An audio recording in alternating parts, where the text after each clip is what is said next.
ನಮಸ್ತೆ ಮಿತ್ರರೇ, ಇವತ್ತು ಒಂದು ರುಚಿಕರವಾದ ಹಾಗೂ ಹೆಲ್ದಿಯಾದ ರೆಸಿಪಿಯನ್ನು ಮಾಡೋಣ. ಗಂಜಿಗೆ ಸಾಕ್ತದೆ, ಅನ್ನಕ್ಕೆ ಆಗ್ತದೆ, ಇಡ್ಲಿಗೆ ಆಗ್ತದೆ, ದೋಸೆಗೆ ಆಗ್ತದೆ, ಅಥವಾ ಪೂರಿ ಚಪಾತಿ ಯಾವುದಕ್ಕೂ ಇದು ಹೇಳಿ ಮಾಡಿಸಿದಂತಹ ಒಂದು ಗ್ರೇವಿ. ಹಾಗಾದರೆ ಈ ರುಚಿಕರವಾದ ಪಾಲಕ್ ಹಾಗೂ ಕಡಲೆಯನ್ನು ಬಳಸಿ, ಅಂದರೆ ಸ್ಪಿನಾಚ್ ಹಾಗೂ ಚಿಕ್ ಪೀಸ್ ಬಳಸಿ ಮಾಡಿದಂತಹ ಈ ಒಂದು ಹೆಲ್ದಿಯಾದ ಹಾಗೂ ರುಚಿಕರವಾದ ಗ್ರೇವಿಯನ್ನು ಹೇಗೆ ಮಾಡುವುದು ಎಂದು ನೋಡುವ ಮೊದಲು, ಯಾರೆಲ್ಲ ನನ್ನ ಚಾನಲನ್ನು ನೋಡ್ತಿದ್ದೀರಿ, ಯಾರೆಲ್ಲ ಇನ್ನೂ ಸಬ್ಸ್ಕ್ರೈಬ್ ಮಾಡಿಲ್ಲ, ದಯವಿಟ್ಟು ಸಬ್ಸ್ಕ್ರೈಬ್ ಮಾಡಿ ಸಪೋರ್ಟ್ ಮಾಡಿ ಅಂತ ಹೇಳುತ್ತಾ ಬನ್ನಿ ಈ ರುಚಿಕರವಾದ ಗ್ರೇವಿಯನ್ನು ಹೇಗೆ ಮಾಡುವುದೆಂದು ನೋಡೋಣ. ಮಿತ್ರರೇ, ಇವತ್ತು ಈ ಒಂದು ಟಿನ್ನಲ್ಲಿ ಬರುವಂತಹ ಕಡಲೆ, ಅಂದರೆ ಇದು ಬೇಯಿಸಿದಂತಹ ಕಡಲೆ, ನಾವೇನು ಮಾಡಬೇಕು ಹೇಳಿದೆ, ಇದು ನಾನು ಬೇರೆ ದೇಶದಲ್ಲಿ ಇರೋದ್ರಿಂದಾಗಿ ಇಂತಹ ಕಡಲೆಯನ್ನು ಯೂಸ್ ಮಾಡ್ತೇನೆ. ಅಥವಾ ನಾವು ಕಡಲೆಯನ್ನು, ಬ್ಲ್ಯಾಕ್ ಕಡಲೆಯನ್ನು, ಚಿಕ್ ಪೀಸ್ ಅದನ್ನು ನೀರಿನಲ್ಲಿ ಒಂದು 6 ಗಂಟೆಗಳ ಕಾಲ ನೆನೆ ಹಾಕಿ ಇದನ್ನು ಬೇಯಿಸಿಕೊಳ್ಬೇಕು. ಮತ್ತು ಪಾಲಕ್ ಈ ಎರಡನ್ನು ಬಳಸಿ ನಾನೊಂದು ರುಚಿಕರವಾದ ಗ್ರೇವಿಯನ್ನು ಮಾಡ್ತಿದ್ದೇನೆ. ಬಹಳ ಚೆನ್ನಾಗಿ ಬರ್ತದೆ. ಈಗ ಪಾಲಕ್, ಇದು ತೊಳೆದುಕೊಂಡಂತಹ ಪಾಲಕ್, ಇದು ಬೇಯಿಸಿದಂತಹ ಕಡಲೆ. ನಾವೇನು ಮಾಡಬೇಕು, ನಮ್ಮ ಹತ್ರ ಇಂತಹ ಟಿನ್ ಇರದಿದ್ದರೆ ನಾವು ಕಡಲೆಯನ್ನು ನೀರಿನಲ್ಲಿ ಹಾಕಿ ಬೇಯಿಸಿಕೊಳ್ಬೇಕು. ಈಗ ಬೇಕಾಗುವ ಸಾಮಗ್ರಿಗಳು: 2 ಟೊಮೆಟೊವನ್ನು ಸಣ್ಣದಾಗಿ ಹೆಚ್ಚಿಟ್ಟುಕೊಂಡಿದ್ದೇನೆ, 2 ನೀರುಳ್ಳಿಯನ್ನು ಸಣ್ಣದಾಗಿ ಹೆಚ್ಚಿಟ್ಟುಕೊಂಡಿದ್ದೇನೆ, ಕೊತ್ತಂಬರಿ ಸೊಪ್ಪನ್ನು ಹೆಚ್ಚಿಟ್ಟುಕೊಂಡಿದ್ದೇನೆ. ಇನ್ನು ನಮಗೆ ಸ್ವಲ್ಪ ಮೊಸರು ಬೇಕು. ನಮಗೆ ಮೊಸರು ಒಂದು ಅರ್ಧ ಲೋಟದಷ್ಟು ಮೊಸರು ಬೇಕು. ಹಳದಿ ಪೌಡರ್, ಇಲ್ಲಿ ಮೆಣಸಿನ ಹುಡಿ, ಉಪ್ಪು, ಕೊತ್ತಂಬರಿಯ ಹುಡಿ, ಇದು ಗರಂ ಮಸಾಲೆ ಹುಡಿ, ಇಡೀ ಜೀರಗಳು ಒಂದು ಅರ್ಧ ಚಮಚ ಬೇಕು, ಒಂದು ಅರ್ಧ ಚಮಚದಷ್ಟು ಸಾಸಿವೆ ಕಾಳು ಬೇಕು, ಮತ್ತು ಮೇಯ್ನಾಗಿ ಹಿಂಗು ಬೇಕು, ಮತ್ತು ಇಲ್ಲಿ ಜೀರದ ಪುಡಿ. ಸೊ ಎಲ್ಲ ಮಸಾಲ ಪುಡಿಗಳು ಪ್ಲಸ್ ಇಡೀ ಜೀರ ಮತ್ತು ಸಾಸಿವೆ ಇಷ್ಟಾಗುವಾಗ ಇದನ್ನು ಚೆನ್ನಾಗಿ ತೊಳೆದಿಟ್ಟುಕೊಂಡಿದ್ದೇನಲ್ಲ ನಾನು, ಇದನ್ನಿಲ್ಲಿ ನಾನು ಬಿಸಿ ಆಗಲಿಕ್ಕೆ ನೀರು ಇಟ್ಟುಕೊಂಡಿದ್ದೇನೆ. ಈ ಬಿಸಿ ಆಗುವ ನೀರಿಗೆ ನಾವು ಇದನ್ನು ಬ್ಲಾಂಚ್ ಮಾಡ್ಕೊಳ್ಳೋಣ. ನೋಡಿ, ಚೆನ್ನಾಗಿ ಇದರೊಳಗೆ ಹಾಕ್ಕೊಳ್ತೇನೆ. ಹಾಕ್ಕೊಂಡು 2 ನಿಮಿಷಗಳ ಕಾಲ ಇದು ಈ ಬಿಸಿ ನೀರಿನಲ್ಲಿ ಮುಳುಗಿಕೊಳ್ಬೇಕು. ಒಳ್ಳೆ ಕುದಿಬೇಕು ನೀರು. ಕುದ್ದಾದ ಕೂಡಲೇ ಅದು ಸ್ವಲ್ಪ ಅದರಲ್ಲಿ ಬೆಂದ ಕೂಡಲೇ, ಅಂದರೆ ಹಸಿ ವಾಸನೆ ಹೋಗುವ ತನಕ ನಾವು ಇದರಲ್ಲಿ 2 ನಿಮಿಷ ಸಹ ಬೇಡ, 1 ನಿಮಿಷ ಮುಳುಗಿಸಿ ಒಂದು ಕುದಿ ತೆಗಿತೇನೆ ನಾನು. ಆಮೇಲೆ ಇದನ್ನು ತಣ್ಣೀರಿನಲ್ಲಿ ಅಥವಾ ಐಸ್ ನೀರಿನಲ್ಲಿ, ಅಂದರೆ ಅದರ ಕಲರನ್ನು ನಮಗೆ ರಿಟೈನ್ ಮಾಡಿಕೊಳ್ಬೇಕಾಗ, ಅದಕ್ಕೋಸ್ಕರ ಮತ್ತೆ ಹಸಿ ವಾಸನೆ ಹೋಗಬೇಕು, 2 ಸಹ ನಮಗೆ ಬೇಕು. ಹಾಗಾಗಿ ಅದು ಎಲ್ಲ ಬ್ಲಾಂಚ್ ಮಾಡ್ಕೊಳ್ಳೋದು ಎಲ್ಲರಿಗೂ ಗೊತ್ತಿದ್ದದ್ದೇ ಈ ಸ್ಪಿನಾಚ್ ಅನ್ನು. ವೀಕ್ಷಕರೇ, ಇಲ್ಲಿ ನೋಡಿ, ಒಂದು ಕುದಿ ಬಂತು. ಇಲ್ಲಿ ಈಗ ನಾನು ಈ ಒಂದು ನೀರು ರೆಡಿ ಮಾಡಿದ್ದೇನೆ. ಇದಕ್ಕೆ ಸ್ವಲ್ಪ ಐಸಿನ ಪೀಸ್ಗಳನ್ನು ಹಾಕೊಳ್ತೇನೆ. ತಣ್ಣೀರಿಗೆ ಒಂದು ಐಸ್ ಪೀಸ್ ಹಾಕೊಂಡಿದ್ದೇನೆ. ಈಗ ಇದನ್ನು ಆಫ್ ಮಾಡ್ಕೊಳ್ಳೋಣ. ಆಫ್ ಮಾಡಿಕೊಂಡು ನಾವು ಇದನ್ನು ಹೀಗೆ ತೆಗೆದುಕೊಳ್ಳೋಣ. ಸಾಕು, ಇಷ್ಟಾಗಿ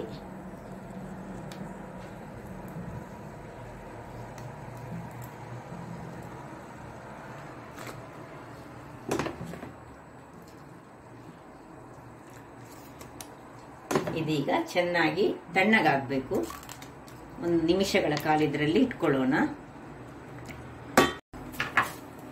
ವೀಕ್ಷಕರೇ, ಇದೀಗ ತಣ್ಣಗಾಗಿದೆ. ಈಗ ಇದನ್ನು ಹಿಂಡಿಕೊಂಡು, ಇದರಲ್ಲಿ ಸ್ವಲ್ಪ ಸಹ ನೀರು ಹಾಕದೆ ಎಲ್ಲ ಚೆನ್ನಾಗಿ ಸರಿ ಹಿಂಡಿ ಒಂದು ಮಿಕ್ಸಿ ಜಾರಿಗೆ ಇದನ್ನು ಹಾಕ್ಕೊಳ್ತಿದ್ದೇನೆ. ಕೈಯಲ್ಲಿ ಸಹ ಮಾಡ್ಕೊಳ್ಬೋದು. ಹೀಗೆ ನಮಗೆ ಬಣ್ಣ ಅದರದ್ದು ಚೆನ್ನಾಗಿ ಬೇಕು. ಚೆನ್ನಾಗಿ ಹಿಂಡ್ಕೊಳ್ಳೋಣ.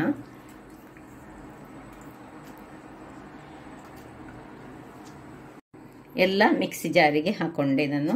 ಇದಕ್ಕೆ ಸ್ವಲ್ಪ ಹೇಳಿದೆಲ್ಲ ಅರ್ಧ ಗ್ಲಾಸ್ನಷ್ಟು ಮೊಸರು, ಈ ಮೊಸರನ್ನು ಹಾಕೊಳ್ತಿದ್ದೇನೆ ನಾನು.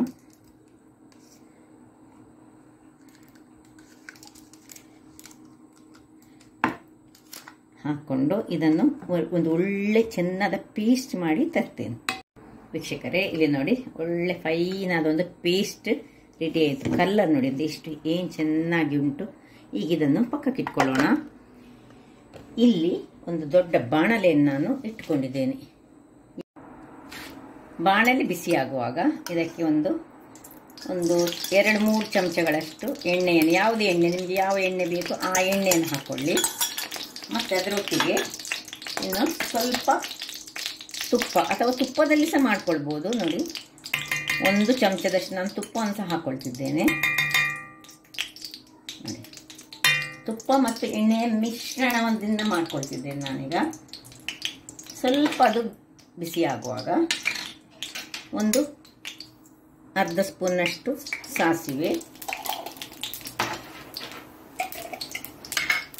ಅರ್ಧ ಸ್ಪೂನಿನಷ್ಟು ಜೀರಿಗೆ ಎಲ್ಲ ಒಡೆಯುವಾಗ ಸ್ವಲ್ಪ ಹಿಂಗನ್ನು ಹಾಕ್ಕೊಳ್ತಿದ್ದೇನೆ.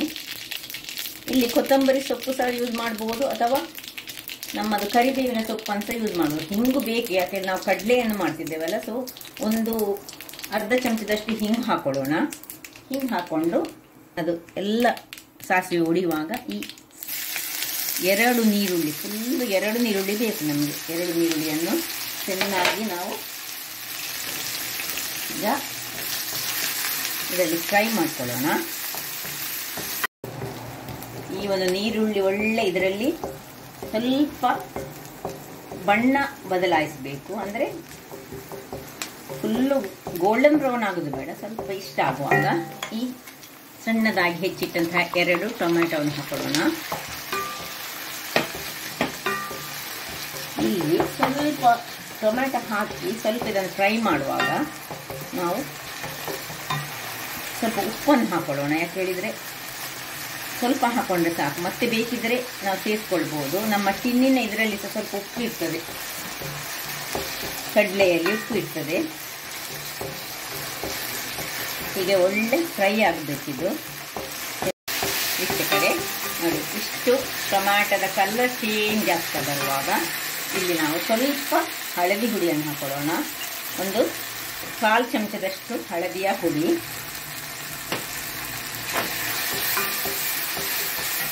ಇನ್ನು ಒಂದು ಅರ್ಧ ಚಮಚದಷ್ಟು ಕೊತ್ತಂಬರಿಯ ಹುಡಿ. ಇಲ್ಲಿ ನೀವು ಬೇಕಿದ್ರೆ ಕೊತ್ತಂಬರಿಯ ಫ್ಲೇವರ್ ನಿಮಗೆ ಹೆಚ್ಚು ಬೇಕಿದ್ರೆ ಹೆಚ್ಚು ಹಾಕೊಳ್ಬೋದು. ಇನ್ನು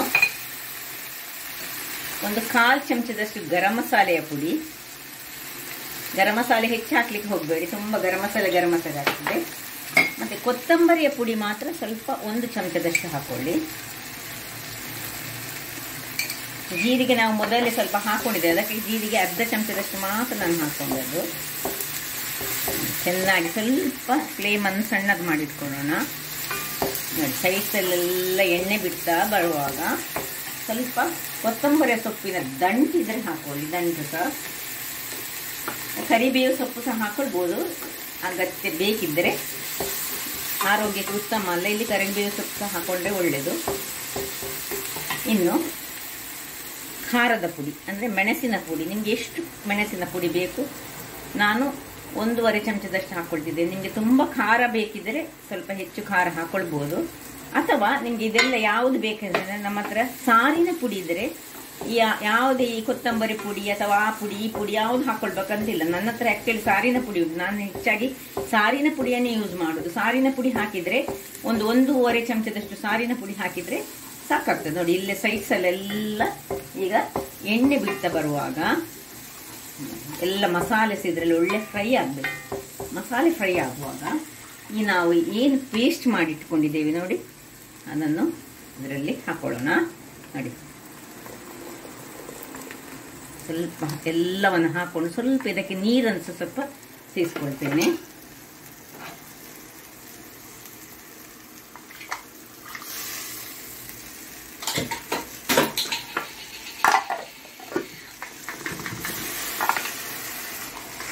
ಹೆಚ್ಚು ನೀರು ಹಾಕೊಳ್ಬೇಡಿ,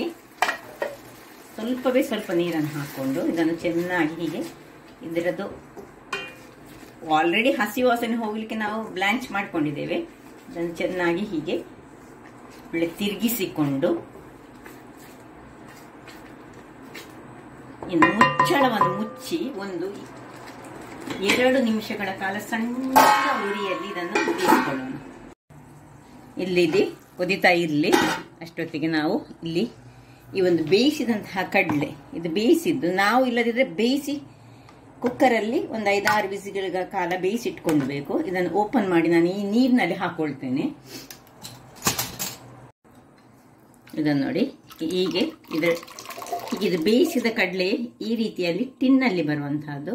ನಾವು ನಮ್ಮ ಊರುಗಳಲ್ಲಿ ಸೀದಾ ನಾವು ಬೇಯಿಸಿಕೊಂಡು ಯೂಸ್ ಮಾಡ್ಕೊಳ್ಬಹುದು. ಇಲ್ಲಿ ನೋಡಿ, ಇದನ್ನು ಒಂದು ಒಳ್ಳೆ ನೀರಿನಲ್ಲಿ ಹಾಕಿ ಹೀಗೆ ಸ್ವಲ್ಪ ಹೊತ್ತು ಬಿಡಬೇಕು. 5 ನಿಮಿಷಗಳ ಕಾಲ ಇದು ನೀರಿನಲ್ಲಿ ಇರಲಿ. ಹಾಗೆ ಇಲ್ಲಿ ನೋಡಿ, ಇದು ನೋಡಿ ಒಳ್ಳೆ ಎಣ್ಣೆ ಬಿಡ್ತಾ ಬಂತು. ಸೈಡ್ಸ್ ಎಲ್ಲ ಒಳ್ಳೆ ಚೆನ್ನಾಗಿ ಎಣ್ಣೆ ಬಿಡ್ತಾ ಬರುವಾಗ ನಾವೀಗ ಇದಕ್ಕೆ ಈ ಒಂದು ನೆನೆಸಿಟ್ಟಂತಹ, ಅಂದರೆ ಇದು ನಾವು ಆ ಟಿನ್ನಿನಲ್ಲಿರುವುದನ್ನು ಅದರ ನೀರು ತೆಗೆದು ನೀರಿನಲ್ಲಿ ನೆನೆಸಿಟ್ಟದ್ದು ಒಂದು 2-3 ನಿಮಿಷಗಳ ಕಾಲ ನೆನೆಸಿಟ್ಟರೆ ಸಾಕು. ಇದು ಬೇಯಿಸಿದಂಥದ್ದು ನೋಡಿ. ಇದನ್ನು ನೋಡುವಾಗ ನಿಮ್ಗೆ ಗೊತ್ತಾಗ್ತದೆ. ನಾನು ನೋಡಿ ಹೀಗೆ ಒತ್ತಿ ತೋರಿಸ್ತೇನೆ ನೋಡಿ, ಆಲ್ರೆಡಿ ಬೆಂದಿದೆ. ಇದನ್ನೆಲ್ಲ ಇದಕ್ಕೆ ಶಿಫ್ಟ್ ಮಾಡ್ಕೊಳ್ತಿದ್ದೇನೆ. ಇಲ್ಲಿ ನೋಡಿ, ಇದನ್ನು ಹೀಗೆ ಚೆನ್ನಾಗಿ ಇದರಲ್ಲಿ ತಿರುಗಿಸ್ಕೊಳ್ಳೋಣ. ಅದರಿಂದ ಒಳ್ಳೆ ಗ್ರೇವಿ ರೆಡಿ ಆಗ್ತಾ ಉಂಟು. ವೀಕ್ಷಕರೇ ನೋಡಿ, ಸೈಡ್ಸ್ ಎಲ್ಲ ಎಣ್ಣೆ ಬಿಡ್ತಾ ಬರ್ತಾ ಬಂತು. ಇದು ಬೇಕಿದೆ ನಿಮಗೆ ಇಷ್ಟು ದಪ್ಪದಲ್ಲಿ ಬೇಡ ಅಂತಂದ್ರೆ ಇದಕ್ಕೆ ಸ್ವಲ್ಪ ನೀವು ನೀರನ್ನು ಸೇರಿಸ್ಕೊಳ್ಬೋದು. ಒಳ್ಳೆ ಎಣ್ಣೆ ಬಿಟ್ಟ ಮೇಲೆ ಸ್ವಲ್ಪ ನೀರನ್ನು ಸೇರಿಸ್ಕೊಳ್ಳಿ. ನೋಡಿ, ನೀರಿನಲ್ಲಿ ಬೇಕಿದ್ರೆ ದಪ್ಪದಲ್ಲಿ ಬೇಕಿದ್ರೆ ದಪ್ಪದಲ್ಲಿ ಮಾಡ್ಕೊಳ್ಬೋದು. ಇಲ್ಲೀಗ ಉಪ್ಪನ್ನು ಚೆಕ್ ಮಾಡ್ಕೊಳ್ಳೋಣ. ಉಪ್ಪು ಕಡಿಮೆ ಆದರೆ ಹೀಗೆ ಇದನ್ನು ಕಪ್ಪು ಕಡಲೆಯಲ್ಲಿ ಸಹ ನಾವು ಮಾಡ್ಬೋದು, ಬಿಳಿ ಕಡಲೆಯಲ್ಲಿ ಸಹ ಮಾಡ್ಬೋದು. ಯಾವುದರಲ್ಲಿ ಮಾಡಿದ್ರೆ ಸಹ ಇದು ಬಹಳ ರುಚಿಕರವಾಗಿ ಬರ್ತದೆ ಮತ್ತು ಮಕ್ಕಳಿಗೆ ಸಹ ಬಹಳ ಒಳ್ಳೆಯದು. ಇಲ್ಲಿ ನಂದು ಉಪ್ಪು ಸ್ವಲ್ಪ ಕಡಿಮೆ ಕಾಣ್ತಾ ಉಂಟು ನನಗೆ. ಈಗ ಕೊನೆಯದಾಗಿ ಇದಕ್ಕೆ ಸ್ವಲ್ಪ ಒಂದು ಚಮಚ ಬೇಡ, ಒಂದು ಅರ್ಧ ಚಮಚದಷ್ಟು ಲಿಂಬೆಯ ನೀರನ್ನು ನಾನು ಹಿಂಡ್ತಾ ಇದ್ದೇನೆ. ಉಪ್ಪು ಚೆಕ್ ಮಾಡ್ಕೊಳ್ಬೇಕು, ಉಪ್ಪು ಬೇಕಿದ್ರೆ ಹಾಕೊಳ್ಬೇಕು. ಆಯ್ತು, ರೆಡಿ ಆಯ್ತು. ಒಳ್ಳೆ ಕುದಿಸ ಬರ್ತಾ ಉಂಟು. ಕೊನೆಯದಾಗಿ ಲಿಂಬೆ ಹಿಂಡಿ ಸ್ವಲ್ಪ ಹೀಗೆ ತಿರುಗಿಸಿಕೊಂಡು ಒಳ್ಳೆ ಒಂದು ಚೆನ್ನ ಪರಿಮಳಯುಕ್ತವಾದ ಒಂದು ಒಗ್ಗರಣೆ ಕೊಡೋಣ. ಇದನ್ನು ಸೈಡಲ್ಲಿ ಇಟ್ಕೊಡೋಣ. ಇದು ನೋಡಿ, ಅದರ ಮುಚ್ಚಳವನ್ನು ಮುಚ್ಚಿಕೊಳ್ಳೋಣ. ಇಲ್ಲಿ ಒಗ್ಗರಣೆಗೆ ಒಂದು ಸಣ್ಣದಾದ ಒಂದು ಇಟ್ಕೊಂಡಿದ್ದೇನೆ. ಇದು ಬಿಸಿ ಆಗುವಾಗ ಸ್ವಲ್ಪ ತುಪ್ಪವನ್ನು ಹಾಕೊಳ್ಳೋಣ. ವೀಕ್ಷಕರೇ, ಇದು ಬಿಸಿ ಆಯಿತು. ಈಗ ಇದಕ್ಕೆ ಸ್ವಲ್ಪ ತುಪ್ಪವನ್ನು ಅಥವಾ ಎಣ್ಣೆ ಸಾಕ್ತದೆ, ಯಾವ ಸಾಕ್ತದೆ, ತುಪ್ಪ ಅಥವಾ ಎಣ್ಣೆ ಎರಡರಲ್ಲಿ ಒಂದನ್ನು ಹಾಕೊಂಡು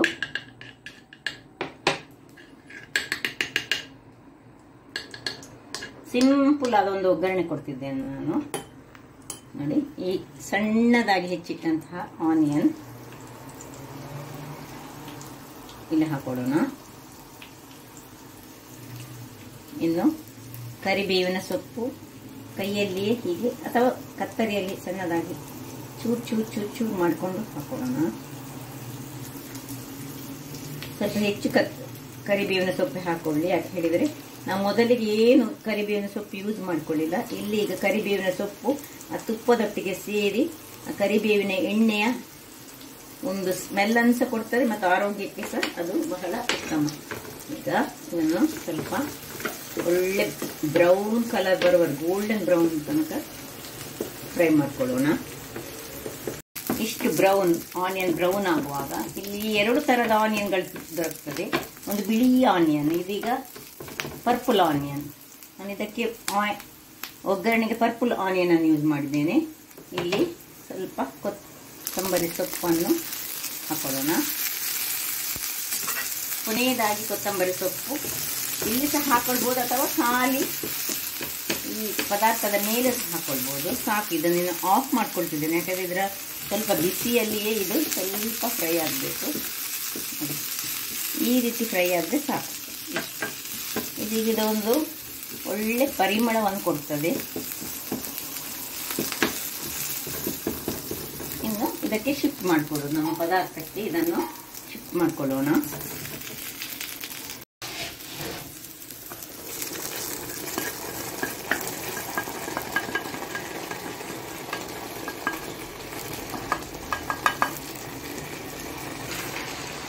ಗ್ರೇವಿ ದಪ್ಪ ಸಹ ಮಾಡಿಕೊಳ್ಬಹುದು ಅಥವಾ ತೆಳು ಸಹ ಮಾಡಿಕೊಳ್ಬಹುದು, ಹೇಗೆ ಸಾಕ್ತದೆ.